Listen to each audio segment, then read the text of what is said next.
को मेरा नमस्कार। जो लोग श्री श्री आनंद मूर्ति जी की तंत्र साधना से परिचित हैं, उनको तो मेरा नमस्कार है ही, और साथ में जो नहीं परिचित हैं और इच्छुक हैं, जागरूक होना चाहते हैं, जिज्ञासु हैं, इंटरेस्ट है तंत्र में, उन सबको भी मेरा नमस्कार। तंत्र साधना और मानसिक स्वास्थ्य, ये विषय है आज की मेरी बातचीत का। तो इस पर विस्तार से कहने से पहले तंत्र के बारे में कुछ कहना होगा, फिर तंत्र साधना क्या है, इस पर कुछ कहना होगा, थोड़ा तंत्र का इतिहास, और फिर आज के समय में ये जो हमारा मेंटल हेल्थ का एक इशू है, जिससे पूरा ग्लोब, पूरा विश्व इस वक्त पीड़ित है। आज के युग की सबसे ज़्यादा समस्याएं मनुष्य जाति की वो साइकिक वर्ल्ड से है। मनुष्य वैसे ही कहा जाता है कि मन प्रधान है, माइंड डोमिनेटेड स्पीशीज है। तो माइंड ही सबका इफेक्ट हुआ है, माइंड ही वैसे सुखी और दुखी होता है, तो इसीलिए माइंड ही डिस्टर्ब रहता है या माइंड ही हैप्पी रहता है। तो मन को दुरुस्त रखना, मन को सेहतमंद बनाना, मन को स्वस्थ रखना इस वक्त मेरे विचार से एक एक मनुष्य की जिम्मेदारी हो गई है, व्यक्तिगत रूप से भी और सामूहिक रूप से भी। इस दृष्टि में तंत्र क्या कर सकता है और तंत्र क्या कर रहा है और तंत्र कैसे पहले किया है, इस पर थोड़ी सी बात करना चाहूंगा। ये बात तो जो लोग आनंद मूर्ति जी से कनेक्टेड हैं, उनकी साधना से, वो जानते ही हैं कि तंत्र को आज के समय में रिवाइव करने वाले महापुरुष वही है। मेरे आसपास भी, और मैं खुद आज से 25-30 साल पहले, जब मैं आनंद मूर्ति जी की साधना पद्धति से जुड़ा नहीं था, तंत्र की खोज में ढेर सारे लोगों से मिला, ढेर सारे आचार्य जनों से मिला और ढेर सारी पुस्तकों का भी अध्ययन किया। कोई भी व्यक्ति अगर तंत्र से जुड़ना चाहे तो वो नेट से भी कनेक्ट हो सकता है या दूसरी पुस्तकों से भी हो सकता है, पर उसे जो जानकारियां मिलेंगी वो कुछ ग्रंथ मिलेंगे, जिसमें विज्ञान भैरव तंत्र एक चर्चित पुस्तक है, रुद्रमाल तंत्र है, मालिनी तंत्र है, अभिनव गुप्त एक बड़े स्कॉलर हैं जिन्होंने तंत्र के ऊपर तंत्रालोक, तंत्रसार, परातंत्रिका प्रवेशिका, इस तरह की पुस्तकें लिखी हैं, आज से 1000 साल पहले हुए। लेकिन व्यावहारिक रूप में तंत्र कैसे हो, व्यावहारिक रूप में तंत्र की साधना कैसे की जाए, और आज इस साइंटिफिक एज में जो जो स्टूडेंट या जो लड़का या लड़की अपने स्कूल टाइम में विज्ञान से, एटॉमिक थ्योरी से, केमिकल फार्मूलाज से और अंग्रेजी साहित्य से और मनोविज्ञान के बहुत सारे विषयों से कनेक्ट हो जाता है, तो वो पुराने तरीके से जो तंत्र की बात समझाई जाती है या कही जाती है, उससे डिस्कनेक्ट हो जाता है। उसे चेतना का प्रकाश या उसे शिव उस रूप में नहीं समझ में आते जिस रूप में दरअसल वो है। शिव सबके लिए फिर वो एक मूर्ति वाले शिव ही हो जाते हैं, वो चेतना का प्रकाश या चेतना की महामूर्ति नहीं रहते। वैज्ञानिक माइंड के लिए चेतना को समझना ही दिक्कत है। वेस्टर्न थ्योरी में, वेस्टर्न फिलॉसफी में कॉन्शियसनेस एक शब्द जरूर आया है जो चेतना के करीब है, लेकिन वो भी ठीक से चेतना के प्रकाश को या चैतन्य सत्ता को डिफाइन नहीं कर पाता है, उसमें वो थोड़ा पीछे रह जाता है, क्योंकि वहां की फिलॉसफी मिस्टिसिज्म से डिस्कनेक्ट रही है। मॉडर्न यूरोपियन फिलॉसफी अध्यात्म जगत से थोड़ी डिस्कनेक्ट रही है, वो हल्के से अवेयरनेस को ही कॉन्शियसनेस कहते हैं या कॉन्शियसनेस शब्द का प्रयोग करते हैं, जबकि भारतीय दृष्टि में कॉन्शियसनेस के लिए जो उपयुक्त शब्द है वो तो दरअसल शिव है, या दूसरे शब्दों में कहें चेतना का प्रकाश, वो बहुत गूढ़ है। तो तंत्र बुनियादी रूप से तंत्र क्या है, बहुत ही सिंपल भाषा में कहें तो तंत्र बना है त अक्षर से। अब ये अक्षर क्या है, ये भी समझने वाली बात है, क्योंकि भारतीय या इंडो आर्यन जो अल्फाबेट है, अ से लेकर क्ष तक, अपने आप में ये बहुत बड़ा ज्ञान है। अ से लेकर क्ष तक हमारे जितने अक्षर हैं, वो एक एक अक्षर एकूस्टिक रूट है किसी प्रोपेंसिटी के, ह्यूमन लेवल पे और कॉस्मिक लेवल पे। तो ये एक अलग तंत्र का विषय है। तो त अक्षर डिनोट करता है सुषुप्ति को, सुषुप्ति यानी स्टैग्नेंट बिहेवियर या स्टैटिक फोर्स। हमारे अंदर जो तमोगुण है, मनुष्य के अंदर या कॉस्मोस के अंदर भी, तमोगुण से अब ये समझना होगा कि चूंकि बात से बात निकलती है तो दर्शन के बहुत सारे शब्द आ जाते हैं। तमोगुण का मतलब ही स्टैटिक फोर्स, जो हमें तम की तरफ ले जाए, जो हमें अंधेरे की तरफ ले जाए, जो हमें हमारे भीतर आलस्य भर दे, जो हमारे अंदर का ओज छीन ले, जो हमें सुलाए रखे, जो हमें निद्रा में रखे, वो ताकत, वो शक्ति सुषुप्ति कहलाती है। तो सुषुप्ति के खिलाफ संग्राम करके जो त्राण दिलाए वो तंत्र। अब त्राण भी एक शब्द है, त्राण का अर्थ है लिबरेट करना। और जैसा कि जीवन 3 स्तर पे है, भौतिक, मानसिक और आध्यात्मिक, फिजिकल, मेंटल एंड स्पिरिचुअल, तो तीनों जगत में त्राण चाहिए, तीनों जगत में लिबरेशन चाहिए। भौतिक जगत में जो लिबरेशन है वो भुखमरी और हमारे पैसों की तंगी को लेकर है, तो इससे जो त्राण दिलाए वो भी तंत्र है। मानसिक जगत में जो हमारे मन की बीमारियों से त्राण दिलाए वो भी तंत्र है। आध्यात्मिक जगत में जो आध्यात्मिक निद्रा से हमें त्राण दिलाए और पूरी तरह से मुक्ति मोक्ष की तरफ ले जाए वो तंत्र है। तो तंत्र दरअसल अपने आप में सर्वव्यापक शब्द है, लिबरेशन का, इमेंसिपेशन का, सुषुप्ति से निजात दिलाने का। इसके अलावा तंत्र को समझने के लिए एक बहुत सुंदर मिसाल है, एक बहुत सुंदर एग्जाम्पल दी जाती है। वो ये है कि तंत्र का आभास हमें तब होता है जब हम इसी सुषुप्ति के खिलाफ फाइट करते हैं, स्ट्रगल करते हैं, इसके विरुद्ध जाते हैं, तभी रिजल्ट आता है। जीवन में ये हर क्षेत्र में हम इसका एक्सप्रेशन देखते हैं, इस स्ट्रगल का, क्योंकि इसी स्ट्रगल से जीवन स्पंदित हो रहा है, इसी स्ट्रगल से जीवन अपनी गति से आगे बढ़ रहा है। एक मिसाल लेते हैं बच्चे के चलने की मिसाल को। बच्चा जो 4 पांव से चलता है, 2 हाथ 2 पैर, अभी वो क्रॉल कर रहा है, लेकिन धीरे धीरे वो चलना सीखता है।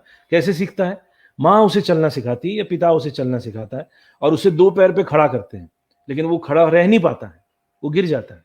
लेकिन माँ उसे प्यार से एनकरेज करते हुए पुकारती है, चल चल चल बेटा, थोड़ा चल, 2 कदम चल। वो चला, 2 कदम चला, लेकिन फिर गिरा, फिर 2 कदम चला। फिर माँ उसके साथ खेल खेलती है, उसे दूर रखती है और खुद थोड़ी दूर है, और उसको एक टास्क देती है कि तुम दौड़ के मुझसे गले मिलो। तो वो इस मोटिवेशन से चलता है, फिर गिरता है, चलता है, फिर गिरता है, लेकिन शक्ति लगाता है बीच में और दौड़ के चल के माँ की गोद में आ जाता है। तो इस तरह से जो गति है जीवन की, ये तंत्र इसको डिफाइन करता है कि वो स्ट्रगल के साथ है। आप गिर के फिर संभलते हैं, आप स्टैटिक फोर्स के विरुद्ध जब आवाज उठाते हैं या शक्ति लगाते हैं तो गति आती है। तो कैसे ये बच्चा जो चलना सीखता है, फिर 10-15 दिन बाद, 1 महीने बाद, 2 महीने बाद धीरे धीरे ये चलना उसके लिए सहज हो जाता है। लेकिन जब वो चल रहा था और चलते चलते गिर रहा था, तब उसको कई बार अंधेरे का एहसास होता है, तब उसे ऐसा लगता है कि शायद मैं चल ही ना पाऊं। लेकिन फिर प्रयास से, मदद से, माँ की मदद से, पिता की मदद से वो चल लेता है और एक वक्त आता है कि वो 2 पैर से बहुत आसानी से चलता है। इसी चलने को एक बार और अगर हम आम जीवन में इस चलने को, बड़े हो गए, अब हम बड़े हो गए हैं, जब हम चल रहे हैं, इस पर भी कभी ध्यान से देखें कि ये चलने की गति कैसे काम करती है। बहुत इंटरेस्टिंग है, ये भी एक तांत्रिक विज्ञान है और ये मॉडर्न विज्ञान का भी एक आइडिया है।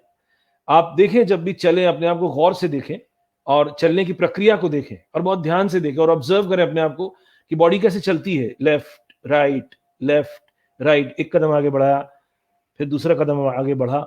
जब आप आगे बढ़े तब आप देखेंगे कि पीछे का कदम थोड़ा खींचता है पीछे की तरफ। बहुत ध्यान से देखिए आप, वो उसको रोक रहा है, और लेकिन उसके खिलाफ आप चलते हैं तो हमारा शरीर आगे चलता है। तो आगे चलना, थोड़ा पीछे, आगे चलना, थोड़ा पीछे, इससे गति बनती है। ये तंत्र का एक फंडामेंटल आइडिया है, तंत्र का एक फंडामेंटल साइंस है कि जो भी गति है वो पल्सेटिव है, वो थोड़ी मोमेंटम और थोड़ा इनर्टनेस, थोड़ा स्पीड और थोड़ा पॉज, इन दोनों को लेकर है। अब आध्यात्मिक जगत में तंत्र क्या करता है, आध्यात्मिक जगत में तंत्र क्या कहता है? तंत्र की घोषणा यह है कि हम साधारण रूप से सोए हुए हैं। आध्यात्मिक दृष्टि से उसे हम आध्यात्मिक निद्रा या आध्यात्मिक स्लंबर, स्पिरिचुअल स्लंबर कह सकते हैं। We are asleep. तो तंत्र दीक्षा के माध्यम से, अभिषेक के माध्यम से आपके हाथ में एक टॉर्च दे देता है, एक रोशनी दे देता है। उस रोशनी से आप अंधेरे में धीरे धीरे आगे चलते रहते हैं और वो आपको साधना के मार्ग से आप आगे बढ़ते रहते हैं। आगे बढ़ने का मतलब है इस स्पिरिचुअल नींद को तोड़ते हैं। आगे बढ़ना क्या है जीवन में? वैसे तो हम आगे बढ़ ही रहे हैं, सब आगे बढ़ रहे हैं, लेकिन पहले ये रियलाइज होना कि आप आध्यात्मिक दृष्टि से सोए हुए हैं, तब आपको यह एहसास होगा कि हमें तांत्रिक साधना की आवश्यकता है। खैर, तंत्र साधना की बात थोड़ी आगे चल के करता हूं। पहले तंत्र का जो बुनियादी दर्शन है, बुनियादी बात है तंत्र की, हर स्कूल अपने आप में एक थ्योरी ऑफ क्रिएशन लेके अपनी बात कहता है। विश्व भर में जितने स्कूल्स ऑफ थॉट हैं, स्कूल्स ऑफ फिलोसफी हैं, उन सब के पास अपनी एक थ्योरी ऑफ क्रिएशन है। मॉडर्न साइंस के पास ये बिग बैंग थ्योरी से परिचित है। हम सब जानते हैं कि दुनिया कैसे क्रिएट हुई है बिग बैंग के अनुसार। तंत्र के पास भी अपना एक सिद्धांत है, तंत्र के पास भी अपनी एक दृष्टि है इस पूरे विश्व की, इस पूरे विश्व ब्रह्मांड की। उसमें चेतन, अचेतन, जड़ सब आता है, और मैन, कॉस्मोस, यूनिवर्स सब आता है। तो उसको संक्षेप में कहना चाहूंगा, जिसे श्री श्री आनंद मूर्ति जी ने ही बहुत साइंटिफिक ढंग से सामने रखा है। उन कॉन्सेप्ट्स का जिक्र आप दूसरे तंत्र की पुस्तकों में भी देखेंगे, क्योंकि तंत्र के जो कॉन्सेप्ट है, जिसमें शिव है, भैरव है, भैरवी है, कुल कुंडलिनी है, इष्ट मंत्र है, ये सब आपको हर जगह देखने को मिलेगा। लेकिन इनकी एक व्याख्या वैज्ञानिक ढंग से हो, ताकि ये बात समझ में आए कि तंत्र बुनियादी रूप में क्या कहता है, और फिर तंत्र साधना की क्या आवश्यकता है, क्यों आवश्यकता है, क्यों हम तंत्र साधना करें, उससे क्या होगा, और फिर उसे हम मानसिक स्वास्थ्य से हम कैसे लाभान्वित हो सकते हैं। तो जैसे कि भारतीय दर्शन में मूल दृष्टि है कि सृष्टि हुई है अव्यक्त से, अनमैनिफेस्ट वर्ल्ड से ये मैनिफेस्ट वर्ल्ड आया है, और अनमैनिफेस्ट वर्ल्ड को हर शास्त्र ने अपने ढंग से नाम दिया है।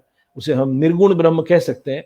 ये निर्गुण का जगत, जहां जब कुछ नहीं था, ऐसा हम मान सकते हैं, ऐसा हम साधारण भाषा में कह लेते हैं कि एक वक्त था जब कुछ नहीं था। वो ना कुछ से जो कुछ हुआ, उसमें तंत्र की दृष्टि क्या है? उस ना कुछ को हम ब्रह्म भी कह सकते हैं, निर्गुण ब्रह्म कह सकते हैं। लेकिन वो निर्गुण ब्रह्म अपने आप में शिव और शक्ति को लेकर है।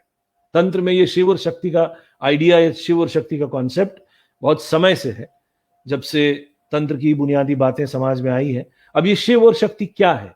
ब्रह्म में, निर्गुण ब्रह्म में ये शिव और शक्ति कैसे हैं, और उनकी क्या भूमिका है, और कैसे धीरे धीरे वो सृष्ट जगत में क्रिएशन की एक्टिविटी को शुरू करते हैं।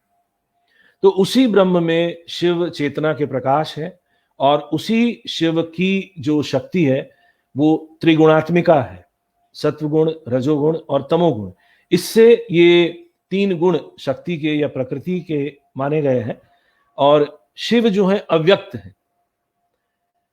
इसको ऐसे हम कल्पना में या एक एग्जाम्पल देके समझा सकते हैं कि एक विशाल ह्यूज ओशियन की कल्पना करें, जिसे हम चेतना का प्रकाश समझे, और वो अव्यक्त है। वो चेतना का प्रकाश अभी सामने आया नहीं है, और उसी महासागर के ऊपर प्रकृति के ये तीन फोर्सेस या शक्ति की तीन ताकतें, सत्वगुण, रजोगुण और तमोगुण, ये मूव कर रही है। और ये लेकिन अभी एकदम थ्योरी में ही है। इसको हम एक आंख से देखने वाली सत्ता नहीं है। ये सूक्ष्म से भी सूक्ष्म है। जब सृष्टि की इच्छा उन परम चैतन्य सत्ता में जगती है, तब ये तीन फोर्सेस एक जगह आके कंबाइन हो जाते हैं। बहुत सारे स्क्रिप्चर्स में आपने एक ट्रायंगल को देखा होगा, तो ये ट्रायंगल उसी का सिंबल है। मिस्टिक वर्ल्ड की, स्पिरिचुअल वर्ल्ड की तमाम बातें शब्दों से ज्यादा सिंबल से समझाई गई हैं। आज से पहले भी सिंबॉलिक एक्सप्रेशन ही उसके द्योतक है। तो ये जो ट्रायंगल बना, उस पूरे वास्ट ओशियन ऑफ कॉन्शियसनेस के ऊपर सत्वगुण रजोगुण के साथ, रजोगुण तमोगुण के साथ, और तमोगुण फिर सत्वगुण में मिल जाता है। तो ये एक बैलेंस्ड ट्रायंगल सृष्टि के शुरुआत का सिंबल है। लेकिन ये जो बैलेंस ट्रायंगल है, अभी भी ये सृष्टि क्रिएट नहीं कर रहा है। तो तंत्र में इसके अलग नाम है। ये जो चेतना का एरिया है, उसको हम शिव कहते हैं, और ये जो शक्ति का एरिया त्रिगुणात्मिक अभी बैलेंस्ड ट्रायंगल है, उसे हम शिवानी कहते हैं। तो शिव और शिवानी ये दो नाम यहां से हुए। पहले शिव शक्ति एकदम इससे पहले की अवस्था, अब जब वो ट्रायंगल बना तो ये शिव और शिवानी की अवस्था आई। सत्व गुण से और प्रभाव पड़ता है चेतना के ऊपर, यानी शिव के ऊपर, और एक अगला स्टेज आता है, अगली अवस्था आती है, जिसका नाम भैरवी है। शिवानी भैरवी बन जाती है, और शिव अब भैरव कहलाते हैं। ये क्रिएशन का दूसरा स्टेज है। अभी ये थियोरेटिकली है, लेकिन अब दबाव रजोगुण का पड़ गया। पहले सत्वगुण का पड़ा, अब रजोगुण का पड़ा, उसके बाद अब तमोगुण का पड़ता है। तो ये अवस्था भव और भवानी की कहलाती है। पहले शिवानी, फिर भैरवी, फिर भवानी। पहले शिव, फिर भैरव, फिर भव। भव शब्द हमने सुना है, भव सागर में इस्तेमाल होता है भव, और भव होने को भी कहते हैं। भव का अर्थ है जो हुआ। तो अब ये जो अवस्था है शिव की भव के रूप में और शिवानी की भवानी के रूप में, यहां से सृष्टि अब निकल पड़ती है एक तरह से। एक सरल रेखा में अगर हम इसे वाइब्रेशंस में डिफाइन करना चाहें तो वो सरल रेखा में सृष्टि दौड़ पड़ती है। तो वहां पे 3 अवस्थाओं का मेंशन है, बिंदु, नाद और कला। ये अलग अलग अवस्थाएं हैं, ये फिलॉसफी की बात है। और इस अवस्था से आगे फिर कॉस्मिक महत और कॉस्मिक चित्त और कॉस्मिक अहम की बात आती है। उसके बाद पंच महाभूत का स्तर आता है, जिसे हम महाआकाश, महावायु, महाअग्नि, महासागर और महापृथ्वी कह सकते हैं।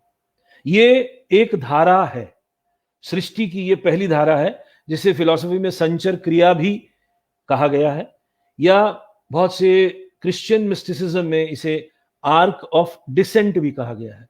ये सूक्ष्म से स्थूल की यात्रा है।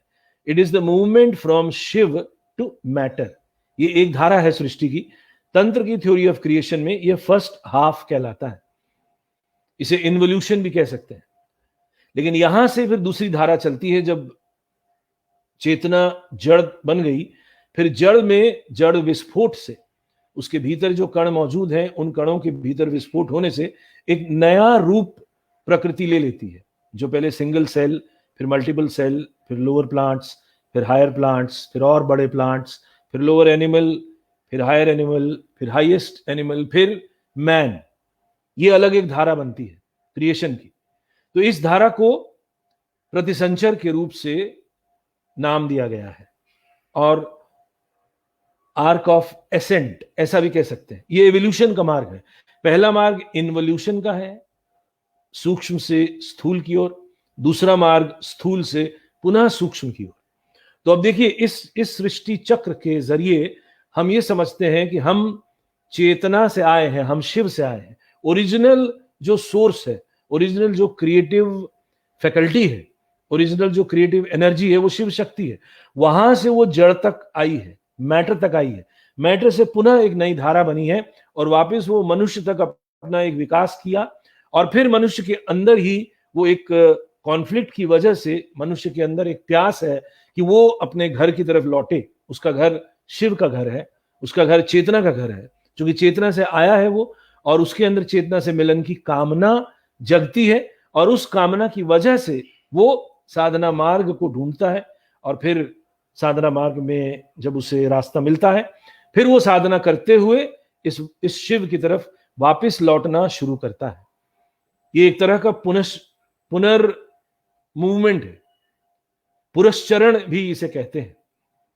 तो अगर हम इसे दूसरी भाषा में कहें कि पूरा यूनिवर्स एक सर्कल है, एक बहुत बड़े सर्कल की कल्पना कीजिए, और ये पूरा सर्कल का जो सेंटर है, न्यूक्लियस, ये परम पुरुष है, परम शिव है। परम शिव आधार है, चैतन्य सत्ता आधार है पूरी सृष्टि का, और वो इस सर्कल के सेंटर में है। और सरकमफ्रेंस पे पूरी सृष्टि है, जिसमें मनुष्य, प्लांट्स, एनिमल्स, कीड़े मकोड़े, मेटल, रेत के कण, बालू के कण, जो भी है, जो भी दिखता है नहीं दिखता है, वो सरकमफ्रेंस में है। और इस सरकमफ्रेंस से लेकर सेंटर तक, न्यूक्लियस तक जो रेडियस है, वही साधना का मार्ग है, वही धर्म का मार्ग है। अब धर्म शब्द आया है तो धर्म को भी थोड़ा समझना होगा। यही तंत्र की साधना का मार्ग है, ये सूक्ष्म जगत का मार्ग है, ये अंतर यात्रा का मार्ग है, ये बाहर का मार्ग नहीं है। तो जितना सरकमफ्रेंस से लेकर सेंटर तक पहुंचने का पथ है, वो पथ धर्म का पथ है, और वो धर्म पथ आनंद से भरा है। जितना जितना मूवमेंट ये कम होता जाता है, उतना उतना मनुष्य का वो डिस्टेंस कम होता जाता है, और वो आनंद से ही भरा जाता है। जितना आनंद क्वांटिटी उसे किसी जन्म की धर्म साधना से मिला है, उतना क्वांटिटी उसका इकट्ठा हो जाता है, और फिर अगले जन्म में वो और उस क्वांटिटी में इजाफा करता है, या कभी कभी इजाफा नहीं कर पाता है, लेकिन वो क्वांटिटी उसकी परमानेंट रहती है, और उससे वो आगे बढ़ता हुआ अपने फाइनल अबोर्ड, जिसे हम बोलते हैं कि हमारा लक्ष्य, बार बार ये शब्द आता है कि मनुष्य जीवन का लक्ष्य, तो मनुष्य जीवन का लक्ष्य यही है, वो शिव से आया है और उसे शिव में लौटना है। इसीलिए उसके अंदर शिव को पाने की प्यास है, इसीलिए उसके अंदर एक कॉन्फ्लिक्ट है, इसीलिए उसके अंदर एक छटपटाहट है। मनुष्य से पहले जितने भी जीव हैं, जिसमें प्लांट और एनिमल्स और मेटल्स और दूसरी जीव हैं, उन सब में ऐसी कोई छटपटाहट नहीं है, वो अपने में संतुष्ट है, वो अपना स्ट्रक्चर लिए पूरे हैं। लेकिन मनुष्य पूरा नहीं है, क्योंकि उसके भीतर प्लांट भी है, उसके भीतर एनिमल भी है, तो एनिमल का भी उसके अंदर एक एक्टिविटी है, एनिमल की भी डिजायर्स हैं, लेकिन वो दिव्य जगत की भी डिजायर है, इसलिए वो दिव्य जगत की तरफ चलने के लिए अग्रसर होता है, और उसके लिए जो कोशिश वो करेगा वही साधना कहलाती है। तो तंत्र में साधना का मतलब है, ये जो हम शिव से आए हैं, बिछड़ के आए हैं, हम क्यों आए हैं इसका जवाब अभी नहीं मिलेगा। ज्ञानी लोग इसे एक ड्रामा या लीला कहते हैं, ये शिव की लीला है। उन्होंने अपने आप को कई में बांट दिया, कई में एक्सप्रेस कर दिया, फिर वो जो कई है वो अपने अपने तरीके से शिव के पास वापस धीरे धीरे लौटना चाहते हैं या लौटना शुरू करते हैं। तो ये जो लौटने की क्रिया है, ये जो लौटने का रास्ता है, यही है तंत्र की साधना का रास्ता। साधना का मतलब है प्रयास, साधना का मतलब है एफर्ट। ये नेचुरल नहीं होगा, प्रकृति ने हमको अपने नेचुरल तरीके से यहां तक लाया है, ये प्रकृति की वजह से ही हम यहां तक पहुंचे हैं जैसे भी पहुंचे हैं। आपने थोड़ी देर पहले जो मैंने बताया, प्रकृति अपने तीनों गुणों से सृष्टि को बनाती है, तो प्रकृति का दरअसल कार्य ही है क्रिएट करना, वो क्रिएटिविटी में पूरी तरह से लिप्त है। उसका इंटरेस्ट नहीं है कि आप अपने घर लौटें, आप अपने शिव के पास जाएं, ये प्रकृति की इच्छा नहीं है। हाँ, जो डिवाइन मदर है, जो शिवानी शक्ति है, उसकी इच्छा रहती है कि हाँ, हर जीव वापस शिव के पास आए। लेकिन जो तमोगुण प्रकृति है उसकी इच्छा नहीं है, जो रजोगुण है उसकी भी इच्छा नहीं है। लेकिन इन तीनों प्रकृति के समन्वय से ही सारे कार्य होते हैं, चाहे वो संसार के कार्य हो, चाहे वो आध्यात्मिक जगत की उन्नति के कार्य हो, शुरू में इन्हीं की मदद लेनी पड़ती है। शिव तो अभी अलिप्त ही रहते हैं, शिव अभी एक्टिव नहीं होते। प्रकृति के कारण ही हम अध्यात्म जगत की शुरुआत भी उसी फोर्स से करते हैं। तो कहना यह है कि तंत्र साधना क्या है, यही मनुष्य का शिव के पास पहुंचने का मार्ग, मनुष्य की शिव तक पहुंचने की कोशिश, मनुष्य की उस चेतना तक पहुंचने की कोशिश। अब क्या ये कोशिश बाहर की दौड़ धूप से होगी? नहीं। तंत्र का कहना है कि ये बाहरी भागदौड़ से, बाहरी क्रियाओं से नहीं हो सकती, क्योंकि ये अंतर क्रिया है, ये अंदर के मार्ग से ही होगा। अब इसमें तंत्र क्या कहता है कि ये अंदर का मार्ग कैसे होगा? तो पहली बात समझना यह है कि मनुष्य जैसा बना है वो अपने आप में एक मुकम्मल यूनिवर्स है। जैसे ये बड़ा यूनिवर्स है, वैसे ही मनुष्य एक छोटा यूनिवर्स है। जो शिव शिवानी, भैरव भैरवी, भव भवानी और महत, चित्त और अहम और पंच महाभूत इस कॉस्मोस में है, वो तमाम चीजें मनुष्य के अंदर भी है। मनुष्य उनका मिनिएचर फॉर्म लेकर एग्जिस्ट करता है। तो वो जो शिव है वो मनुष्य के अंदर भी है। अब वो कहां और कैसे है? तो तंत्र का उसमें जो कॉन्सेप्ट है, फंडामेंटल आइडिया है, वो कुंडलिनी का है और चक्र का है। ये दो शब्द और ये दो आइडियाज, ये दो कॉन्सेप्ट अगर हमें क्लियर हो तंत्र का स्टडी करते हुए, तो हमें तंत्र साधना करने की भी इच्छा जगेगी, और करते हुए जो एक अंडरस्टैंडिंग चाहिए उससे हमें फायदा भी होगा। यही कुल कुंडलिनी, ये जो डिवाइन फोर्स है, कॉस्मिक डिवाइन फोर्स है, यही कुल कुंडलिनी हमारे अंदर भी है। लेकिन जैसे मैंने पहले कहा कि वो आध्यात्मिक निद्रा में हम हैं, तो यही कुल कुंडलिनी जिसकी वजह से पूरी सृष्टि भी हुई है, डिविनिटी जो मौजूद है यूनिवर्स में, वो हमारे अंदर भी मौजूद है, और वो सोई हुई अवस्था में। सोई हुई अवस्था का मतलब है कि वो अभी एक्टिव नहीं है, वो स्लंबर यही है। तंत्र चूंकि एक बात कहता है कि हर चीज वाइब्रेशनल है, हर चीज स्पंदन से भरा है, ये सृष्टि में जो कुछ हुआ है वो स्पंदनिक है। यही बात मॉडर्न साइंस भी अलग अलग ढंग से, फिजिक्स के ढंग से कह रहा है या दूसरे ढंग से कह रहा है और समझने की कोशिश कर रहा है कि एवरीथिंग इज वाइब्रेशनल। तो ये जो वाइब्रेशन है, हमारे पास मटेरियल वाइब्रेशन भी है, हमारे पास स्पिरिचुअल वाइब्रेशन भी है, साइकिक वाइब्रेशन भी है, हर तरह के स्पंदन हमारे भीतर मौजूद है। तो तंत्र का ये मानना है कि ये जो डिवाइन वाइब्रेशन है, ये हमारे अंदर मूलाधार चक्र में कुंडलिनी के फॉर्म में मौजूद है और वो सोई हुई है। अब इसको जगाना है। चूंकि हर चीज वाइब्रेशन है, तो सोई हुई वाइब्रेशन को भी वाइब्रेशन से ही जगाया जाता है। तंत्र की ये तंत्र का ये आइडिया है, तंत्र का ये कॉन्सेप्ट है कि सोई हुई वाइब्रेशन को डिवाइन वाइब्रेशन से जगाया जाएगा। अब ये डिवाइन वाइब्रेशन क्या है, और ये डिवाइन वाइब्रेशन कौन देता है, और ये डिवाइन वाइब्रेशन कैसे बनती है, और इस डिवाइन वाइब्रेशन का इस्तेमाल कैसे होता है, इसी डिवाइन वाइब्रेशन को तंत्र इष्ट मंत्र कहता है। ये इष्ट मंत्र, जैसे हम जानते हैं मंत्र वेद और तंत्र में भरे पड़े हैं। भारतीय स्पिरिचुअल विज्ञान में ढेर सारे मंत्र हैं, मंत्रों की कमी नहीं है। लेकिन तंत्र साधना में क्या मंत्र इस्तेमाल करने से ये डिविनिटी जगेगी, उसका अपना एक विज्ञान है। तंत्र कहता है कि इष्ट मंत्र स्पांदनिक होना चाहिए, पल्सेटिव होना चाहिए, और आपकी श्वास प्रश्वास के साथ वाइब्रेट करना चाहिए, और उसके अंदर डिविनिटी का वाइब्रेशन होना चाहिए। और ये जो डिविनिटी का वाइब्रेशन है, ये एक बड़े गुरु उस इष्ट मंत्र में भर देते हैं, जिन्हें महाकौल या महासंभूति भी कहा जाता है। तंत्र में ऐसे महाकौल पहले भी आए हैं, महागुरु पहले भी आए हैं, जिन्होंने कुछ इष्ट मंत्र जनमानस को दिए और उस इष्ट मंत्र के माध्यम से साधना शुरू करने की एक प्रक्रिया दी, और जिस प्रक्रिया को करने से साधक धीरे धीरे डिवाइन वर्ल्ड में ट्रैवल करना शुरू करता है, या डिविनिटी से कनेक्ट होना शुरू करता है, और डिवाइन एनर्जी से स्ट्रेंथ पाना शुरू करता है, जिससे उसके साइकिक वर्ल्ड में रेवोल्यूशनरी चेंजेस आते हैं, और वो साइकोलॉजिकली स्ट्रांग हो जाता है, मेंटली स्ट्रांग हो जाता है, और डिविनिटी के संपर्क में आना शुरू करता है। तो ये इष्ट मंत्र क्या है, इसकी डिटेल तो तभी आपको बताई जा सकती है जब आप साधना मार्ग प्रैक्टिकली सीखेंगे, किसी टीचर से, किसी गाइड से, या किसी आचार्य से। तो थ्योरी में इष्ट मंत्र यही है कि वो डिवाइन वाइब्रेशन लिए हुए है। और मैंने थोड़ी देर पहले बात कही चक्र की। ये चक्र अपने आप में एक बहुत बड़ा चैप्टर है तंत्र की साधना में।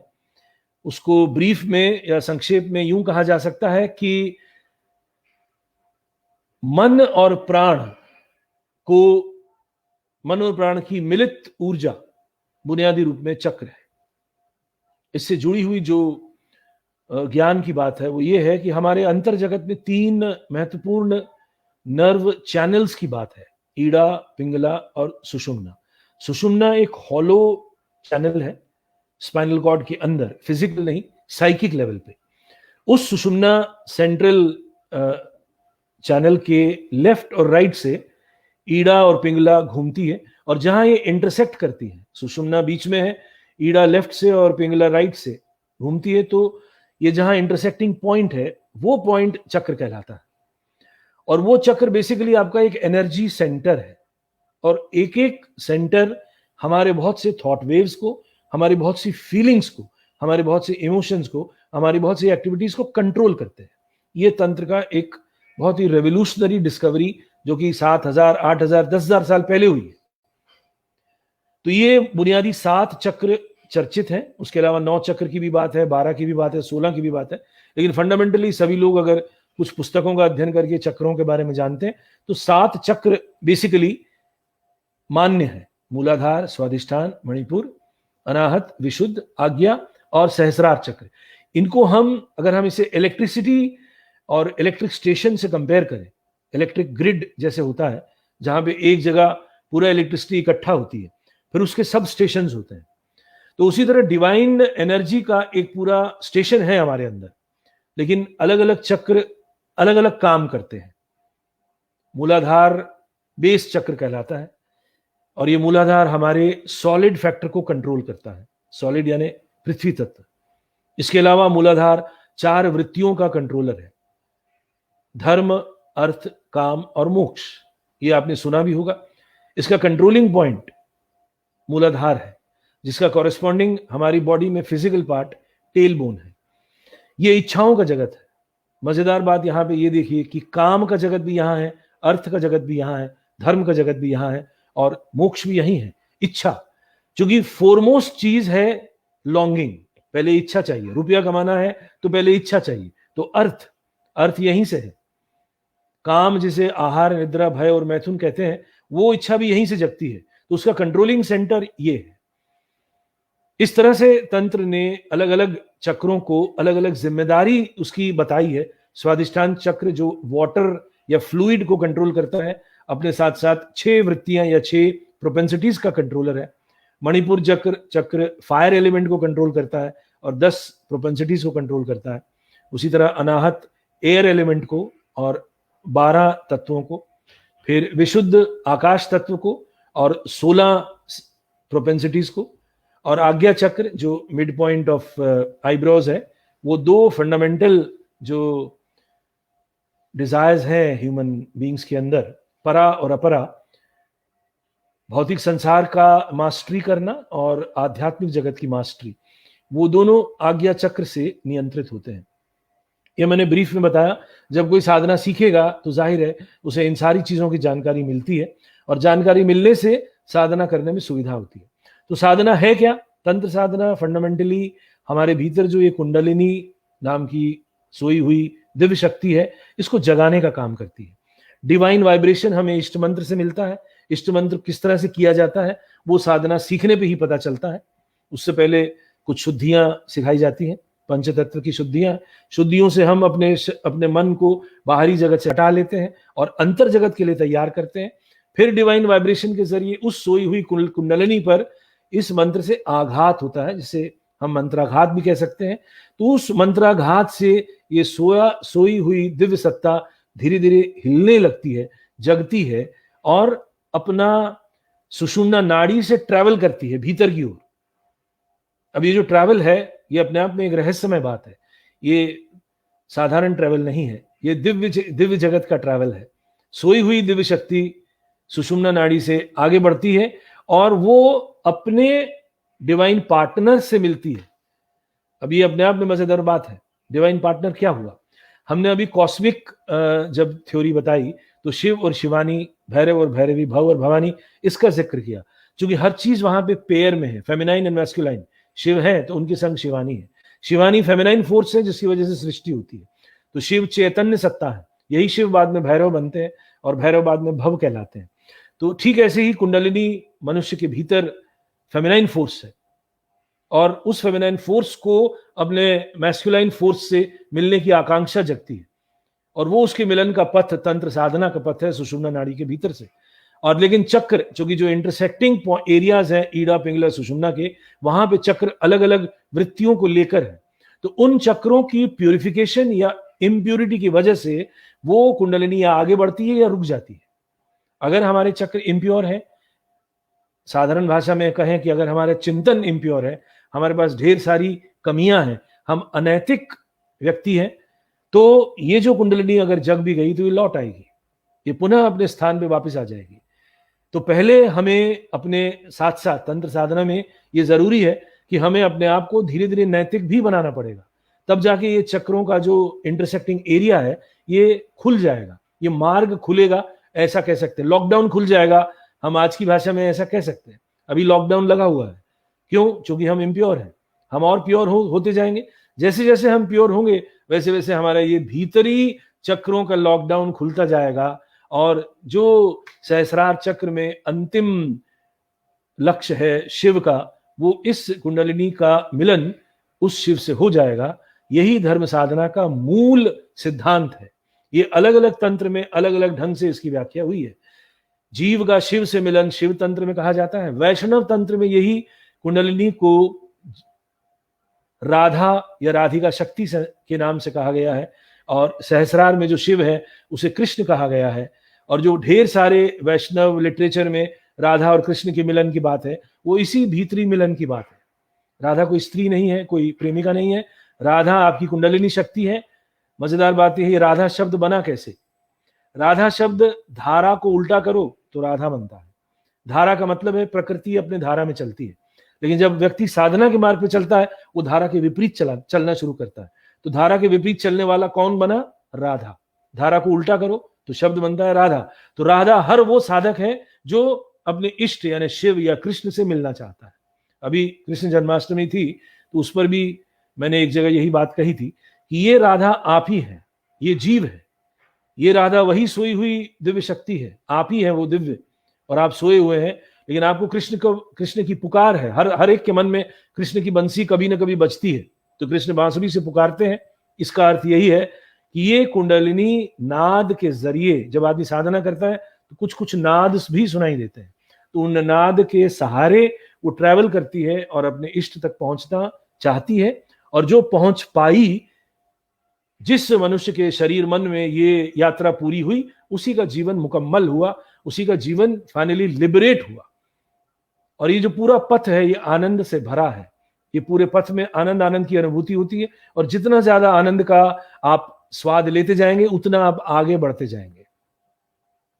अभी आनंद का स्वाद जो लेना चाहता है वो आचार्य लोगों से संपर्क कर सकता है और इष्ट मंत्र ले सकता है, और दीक्षा और अभिषेक के महत्व को समझते हुए तंत्र साधना शुरू कर सकता है। तो ये ब्रीफ में तंत्र साधना की मूल बात है। जब प्रैक्टिकली कोई व्यक्ति करेगा तब उसे और दूसरी चीजें समझने को मिलेंगी। उसका भी एक थ्योरी पार्ट है कि कैसे साधना की जाती है। फिर जब उसमें वो आगे बढ़ेगा तो जाहिर सी बात है उसे अच्छा लगेगा, उसे आनंद आएगा, और वो अपने जीवन में एक नई चेतना का, एक नई स्फूर्ति का एहसास पाएगा। अब ये जो साधना है इसका मानसिक स्वास्थ्य के साथ क्या कनेक्शन है, इस पर दो शब्द कहना चाहूंगा। पहले ये कहना चाहूंगा कि मानसिक स्वास्थ्य से पहले मानसिक अस्वस्थता क्या है, ये जानना जरूरी है कि कौन मानसिक रूप से अस्वस्थ है। हम शारीरिक अस्वस्थता समझते हैं, बीमार हो जाते हैं, सीधे सीधे बीमारी होती है तो हमें समझ में आता है कि हाँ हम बीमार हैं। लेकिन मानसिक रूप से बीमार हम कैसे हों? कौन है वो जो मानसिक रूप से बीमार है? किसकी तरफ इशारा हम कर सकते हैं कि ये बीमार व्यक्ति है, इसका मेंटल बैलेंस चला गया है, यार ये मेंटली साइकोलॉजिकली ये अनफिट है? तो क्या उसके लक्षण होंगे, सिम्टम्स क्या होंगे? सिम्टम्स से ही हर बीमारी जानते हैं ना। तो सिम्टम्स में कॉमन सेंस से कहना चाहूंगा, और आप उसको अपने जीवन में देखिए। क्या आपके अपने जीवन में ऐसे सिम्टम्स हैं? तो आप समझिए कि हाँ आपको थोड़ी मेंटल हेल्थ की जरूरत है। पहला सिम्टम है हर चीज में नकारात्मक दृष्टि। ये पहला मेजर सिम्टम है।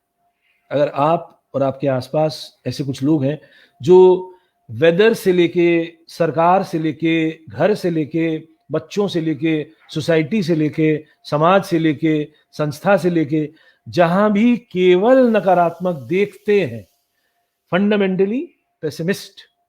अगर आप फंडामेंटली पेसिमिस्ट हैं और आपके अंदर ऑप्टिमिज्म भरा नहीं है तो आपको साइकिक हेल्थ की जरूरत है, आपको तंत्र साधना की जरूरत है। पहला फंडामेंटल पॉइंट ये कि आप हर चीज में नेगेटिव देखते हैं। यहां तक कि बारिश हो रही है, पहले जब गर्मी थी तब व्यक्ति कहता है कि कितनी गर्मी है, कितनी गर्मी, उफ ये कड़कती धूप, क्या मुसीबत है, कहाँ जाना पड़ रहा है, ये पसीना आ रहा, हाँ रे गर्मी, कब बारिश होगी, उफ कब बारिश होगी। फिर बारिश होती है, एक दिन मजा आया, दूसरे दिन अरे ये बारिश, पूरा शरीर भीग गया, बीमार हो गया, जुकाम हो गया, सर्दी हो गया, पैर भी कैसे चिपचिप हो जाते हैं, कीचड़ ही कीचड़ चारों तरफ। तो जहां वो नजर डालता है उसे ग्लास आधा खाली दिखता है। आपने सुना होगा ना, ये आधा ग्लास भरा ग्लास में अगर आधा ग्लास पानी है तो वहां दो दृष्टियां बनती है। एक व्यक्ति कहेगा कि आधा जल है, दूसरा कहेगा आधा खाली है। तो पेसिमिस्ट व्यक्ति हर चीज में खालीपन देखता है, निराशा दिखता है। यह है पहली बात, यह है पहली क्वालिटी। साइकोलॉजिकली डिसऑर्डर्ड व्यक्ति की पहली क्वालिटी यह है। दूसरी क्वालिटी है क्रिटिसिज्म। जो व्यक्ति हर चीज की धज्जियां उड़ाने में उस्ताद बन गया है वो जीवन में मजा नहीं ले सकता है, वो कहीं भी रस नहीं ले पाएगा, वो रसविहीन हो गया है।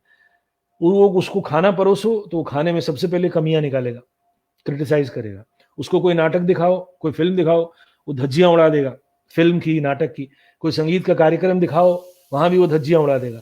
वो धज्जियां उड़ाने में उस्ताद बन चुका है। तो जो व्यक्ति हर चीज की धज्जियां उड़ाने का मास्टर बन गया है उसका मानसिक स्वास्थ्य बिगड़ गया है और थोड़ी देर बाद वो और बिगड़ जाएगा। ये एक दूसरा है। तीसरा है, जो व्यक्ति दूसरे को दुख देके खुश होता है, ऐसे बहुत लोग हैं, नजर मारिए अपने आसपास। दूसरे को तकलीफ देकर अपना सुख ढूंढना, ये एक मानसिक रूप से बीमार व्यक्ति के लक्षण है।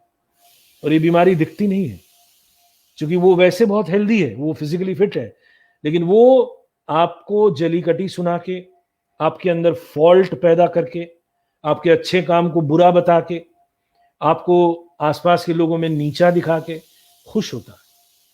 उसका सुख वही है उसकी, लेकिन ये प्रॉब्लम है, क्योंकि वो डायरेक्ट खुशी पा नहीं सकता। मान लीजिए वो कोई कार्य करे और उससे सुख मिले, ऐसा उसके नसीब में नहीं है, लेकिन दूसरा कार्य कर रहा है, उस कार्य को नीचा दिखा के वो सुख पा रहा है। क्योंकि मनुष्य का फंडामेंटल डिजायर सुख पाना ही है, तो वो दूसरे के दुख से सुख पा रहा है। जो एक समझदार व्यक्ति होगा, रैशनल व्यक्ति होगा, वो दूसरे के दुख में थोड़ा करुणा दिखाएगा। खुद अगर बहुत दुखी नहीं होगा, लेकिन दूसरे के दुख का आनंद नहीं ले सकता कोई रैशनल आदमी। साधक आदमी तो बिल्कुल ही नहीं लेगा। आप कैसे दूसरे के दुख में हंस सकते हैं अंदर ही अंदर? तो ये 3 प्रकार के व्यक्ति हैं। इसके अलावा जिसे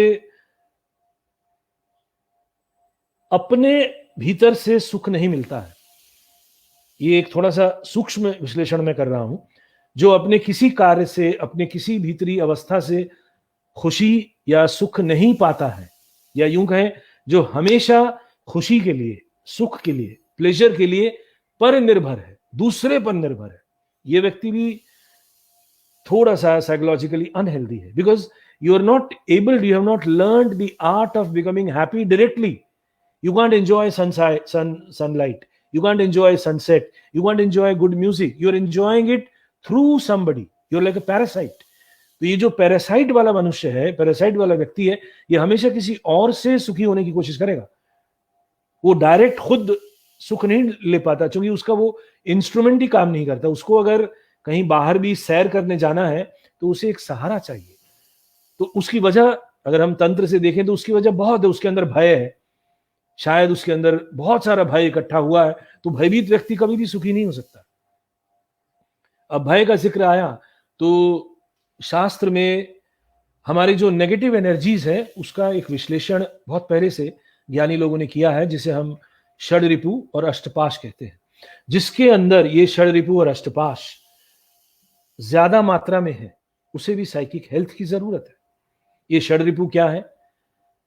काम, क्रोध, लोभ, मोह, मद, मत्सर्य। काम यानी इच्छाओं का जगत, टू मच ऑफ डिजायर्स। एक आदमी अगर डिजायर्स का एक बहुत बड़ा बंडल लेके जी रहा है वो खुद नालायक है, 5,000 रुपए कमाने वाला, लेकिन सपना दिखता है करोड़पति का, तो ऐसा आदमी तो दुखी होगा ही होगा। ऐसा आदमी स्किज़ोफ्रेनिया का शिकार बन ही जाएगा। साइकिक वर्ल्ड में जितने डिसऑर्डर्स हैं उनमें स्किज़ोफ्रेनिया और स्प्लिट बहुत पावरफुल साइकोलॉजिकल डिसऑर्डर्स हैं। तो आप जो नहीं बन सकते, आपके अंदर वो क्षमता ही नहीं है, लेकिन आप उसकी इच्छाएं रखे हुए हैं, ये एक बीमारी है, बहुत बड़ी बीमारी है। फिर क्रोध, अगर क्रोध आपका एवरेज क्रोध से बहुत ज्यादा है और क्रोध की वजह से आप खुद भी डिस्टर्ब हैं और आपके आसपास का माहौल भी डिस्टर्ब रहता है, तो भी आप साइकोलॉजिकली अनहेल्दी हैं। इनको अगर आप अपने में ही कभी बैठ के 10 में से नंबर दीजिए, काम, क्रोध, लोभ, मोह, मद, मत्सर्य, जिसका भी 5 से ज्यादा नंबर है, समझिए कि आपको उस पर थोड़ा काम करना है। अगर आपकी क्रोध की वृत्ति 10 में से 8 है, 10 में से 9 है, तो समझिए कि एवरेज से ज्यादा है। उसी तरह लोभ, ये आपको अस्वस्थ बनाए रखेगा। आज की सभ्यता तो लोभ के इर्द गिर्द ही घूम रही है। हर व्यक्ति जो लोभी है मेरी नजर में बीमार है। मोह, चिपक गए, जो मिल गया उससे चिपक गए, चाहे व्यक्ति है चाहे कोई ऑब्जेक्ट है। आज जो मोबाइल है उससे प्यार है, आज जो कंप्यूटर है उससे प्यार है, आज जो रिश्ते नाते हैं उससे बहुत प्यार है, और उससे छूटने का डर आपको एकदम परेशान कर देता है, डिप्रेशन में ला देता है। तो ये मोहग्रस्त भी एक साइकिक डिसऑर्डर है। मद, जो किया उससे अहंकार पैदा हुआ कि मैं कर सकता हूं, तुम नहीं कर सकते। ये जो मद का भाव है ये भी आपको साइकोलॉजिकली अनहेल्दी बना देगा।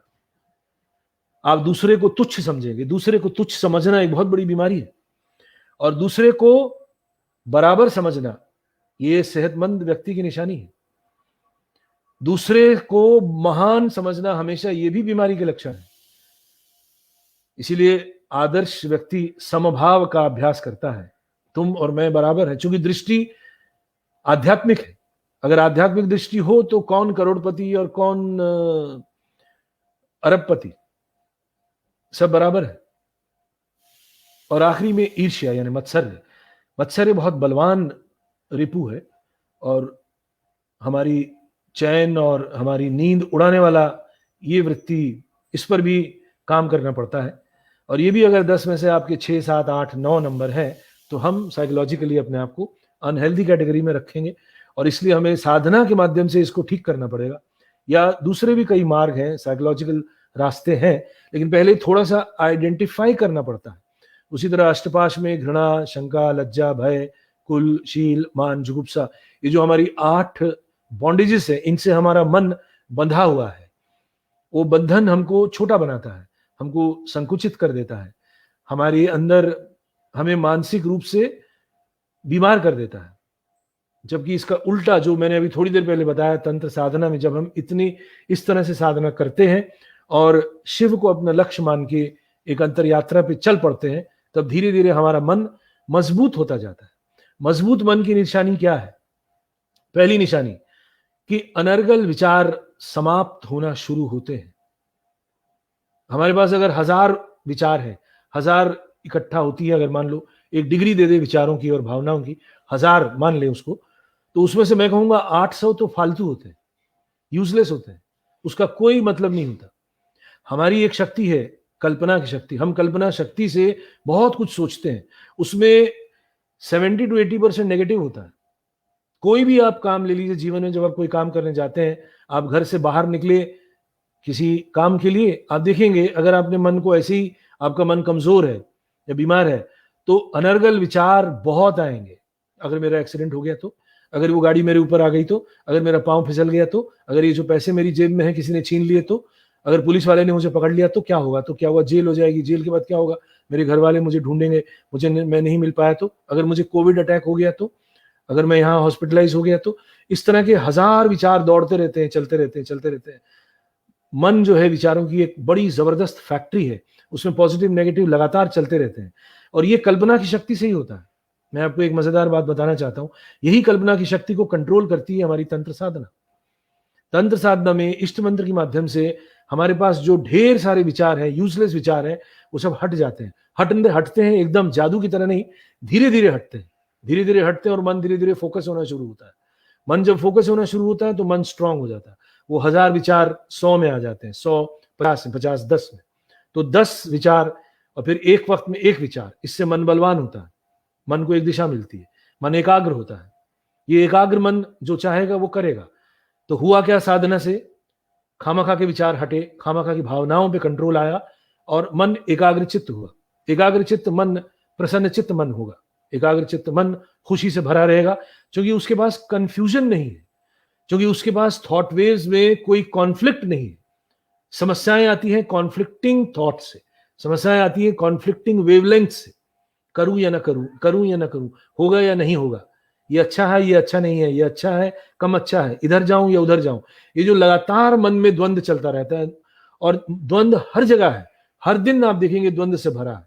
ये मेल करूं या नहीं करूं, इस रिश्ते को निभाना है, इस रिश्ते में ये समस्या है, इस रिश्ते में ये अच्छाई है, क्या करूं, कैसे करूं। तो ये जो द्वंदात्मक जगत है हमारे मन का, इसको इष्ट मंत्र के साधना के माध्यम से एक बल मिलता है, एक दिशा मिलती है, आपकी संकल्प शक्ति भी बढ़ जाती है, यानी विल पावर और विल फोर्स। और संसार में जो भी हम करते हैं वो हमारी विल पावर से ही करते हैं। जिसका जितना विल है वो उतना ही कार्य कर पाता है। अब संसार में है तो कार्य तो करना ही है, तो इसलिए जिस माध्यम से हमारा विल बढ़ेगा वो काम करना चाहिए। तंत्र साधना में सबसे पहला नियम ये आता है कि हमें 2 वक्त की साधना नियम से करनी है। तो ये नियम ही आपको एक अंदर की शक्ति देता है। फिर एक ही समय करनी है, वो समय निश्चित होता है। तो निश्चित समय पे अगर आप बार बार वही काम करते जाते हैं तो आपका विल पावर बढ़ता चला जाता है। इसके अलावा भी बहुत सारे बेनिफिट्स मिलते हैं जो जब तंत्र साधना के और गूढ़ तत्व आपकी समझ में आएंगे, जो चक्रों में चिन्हित है, चक्रों में मौजूद है, वो अलग अलग चक्र को कैसे कंट्रोल करती है ये साधना, तो आपको मेंटल हेल्थ बढ़ेगा, आप प्रसन्नचित्त व्यक्ति बनेंगे, आपकी तमाम नेगेटिविटीज धीरे धीरे समाप्त होती जाएंगी। पूरी तरह से खत्म होंगी ऐसा नहीं कह सकते, लेकिन धीरे धीरे कम होती जाएंगी। ये जो मैंने षड्रिपु का जिक्र किया, जैसे किसी के अंदर ईर्ष्या बहुत है, तो आप साधना मार्ग में आगे बढ़ेंगे तो धीरे धीरे यही नेगेटिविटी पॉजिटिविटी में बदल जाएगी। वैसे भी ईर्ष्या को कंट्रोल करने का एक ही रास्ता है कि जिस व्यक्ति से अगर आप ईर्ष्यालु हैं तो उसके लिए पॉजिटिव चिंतन शुरू कर दो। लेकिन ये पॉजिटिव चिंतन हठात अपने आप होगा ऐसा, इसकी कोई गारंटी नहीं है, ये आपको अपने मन से करना पड़ता है। तो जैसे जैसे आप साधना में आगे बढ़ेंगे वैसे वैसे आप रियलाइज करेंगे कि ये बहुत सी नेगेटिविटी साधना करते वक्त ही धीरे धीरे समाप्त होती जाती है, अंतर जगत में ही इनका नाश होने शुरू हो जाता है। ये जब आप प्रैक्टिकली साधना करेंगे तब आपको ये समझ में आएगा। तो आज की बातचीत में मुझे लगता है इतना काफी है समझने के लिए, इससे ज्यादा कहेंगे तो शायद वो डाइजेस्ट भी नहीं होगा, वो अगली क्लास और अगले लेसन में होना चाहिए। तो फिलहाल अपनी बातों का सारांश मैं यही कहूंगा कि आज का समय, आज का दौर ऐसा है कि सबको मेंटल हेल्थ की जरूरत है। कई मार्ग हैं मेंटल हेल्थ को पाने के लिए, मेंटल स्वास्थ्य को पाने के लिए। तंत्र साधना एक बहुत उपयुक्त मार्ग है और सबसे प्रभावशाली और सबसे पावरफुल माध्यम है। बस इसमें शुरुआती कदम रखने की देर है।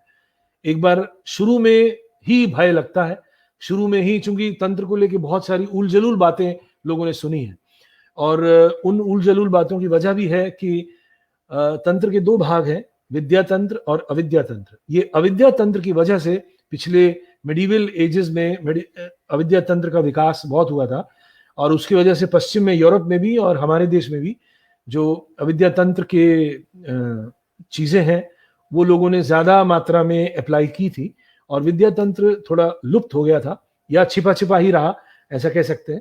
और श्री श्री आनंद मूर्ति जी ने इसी विद्या तंत्र को रिवाइव किया है, बहुत ही साइंटिफिक तरीके से ये रिवाइव किया है।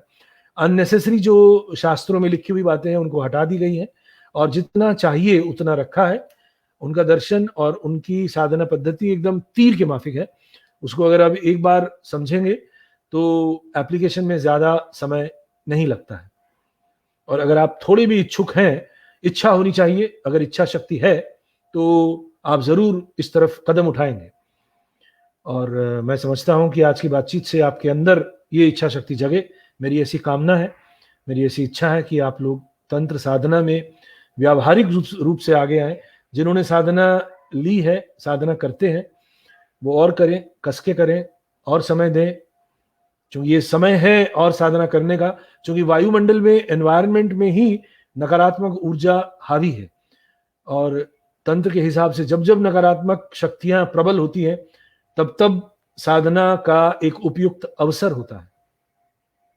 जब भी ह्यूमैनिटी इस तरह के दौर से गुजरी है, साधकों ने बहुत अच्छी साधना की है और बहुत लोगों को लिबरेशन भी ऐसी ही वक्त में मिल भी जाता है। तो जो लोग साधना कर रहे हैं वो और डट के साधना करें और जो लोग साधना के मार्ग को अभी टटोल रहे हैं, मैं उनसे कहूंगा कि वो थोड़ी हिम्मत दिखाएं। जंप इन द एनवायरनमेंट, पहला तांत्रिक स्टेप तो यही है, जस्ट जंप। ज्यादा सोचो मत, कूद जाओ, देख लो क्या होता है। थोड़ी आस्था रखो। आस्था अगर ईश्वर पर नहीं है तो अपने ऊपर तो आस्था रख ही सकते हो। अपने ऊपर तो फेथ होना ही चाहिए कि अगर ये मुझे साधना सिखा रहा है तो ये मेरा क्या बिगाड़ लेगा, मुझसे क्या ले लेगा। यहाँ पे कोई फीस की भी बात नहीं है। आप जब तंत्र साधना सीखते हैं तो कोई बहुत रुपए पैसे की बात होती ही नहीं है, तो सिर्फ आपकी श्रद्धा की बात है और आपकी इच्छा की बात है कि आप सीखने के इच्छुक हैं या नहीं।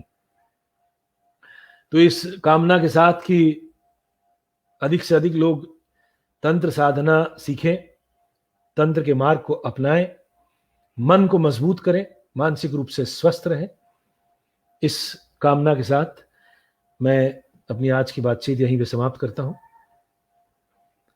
इस पेज के लिए, इस पेज पे मुझे आप लोगों ने बुलाया, इसके लिए आप सबका बहुत बहुत धन्यवाद। सबको मेरा नमस्कार। बहुत बहुत धन्यवाद ललित जी। आपने इतनी सारी बातें, इतनी सारी चीजें बताई और पर्सनली मेरे लिए भी इस टाइप से मैंने कभी कनेक्ट नहीं कर पाया था स्पिरिचुअलिटी को मेंटल लाइफ से। कि कैसे वो डायरेक्टली इफेक्ट करती है, और आपने से पॉइंट स्पेसिफिक बताया कि मेंटल हेल्थ के लिए अगर पेसिमिस्ट है इंसान, और अगर हर चीज में पेसिमिज्म उसका आ रहा है, और एक सैडेस्ट वाली चीज उसके अंदर है, तो किस तरीके से हम डिटेक्ट कर सकते हैं कि हाँ इसके अंदर ये प्रॉब्लम है और इसको सॉल्व करने की जरूरत है, कि जब तक हम प्रॉब्लम नहीं देखेंगे तब तक हम सोल्यूशन पे नहीं पहुंच पाएंगे। जी जी जी। तो आपने आपने जितना जिस तरीके से और जितनी डेप्थ में आपने बताया उसके लिए बहुत बहुत धन्यवाद। बहुत ही माइंड पूरा क्लियर हो गया इस चीज के बारे में, कैसे चीजें कनेक्टेड है स्पिरिचुअल वर्ल्ड की और एक फिजिकल वर्ल्ड की। उसके लिए बहुत बहुत धन्यवाद। सारे दर्शकों का बहुत बहुत धन्यवाद, आप सभी हमसे जुड़े रहे। और ललित जी आपका भी बहुत धन्यवाद, आपने हमें इतना टाइम दिया और इतना डेप्थ में हमें चीजें बताई। और हमें उम्मीद है कि ऐसे ही आगे और भी हम सेशन करेंगे और इस टाइप से एनलाइटमेंट आपसे लेते रहेंगे, इस टाइप की इंफॉर्मेशन नॉलेज लेते रहेंगे और प्रैक्टिकल एस्पेक्ट को देख के चीजों को समझेंगे। तो यहीं पे आज का हम अपना वेबिनार कंप्लीट करते हैं। आप सभी को बहुत बहुत धन्यवाद। सभी को मेरा नमस्कार। नमस्कार।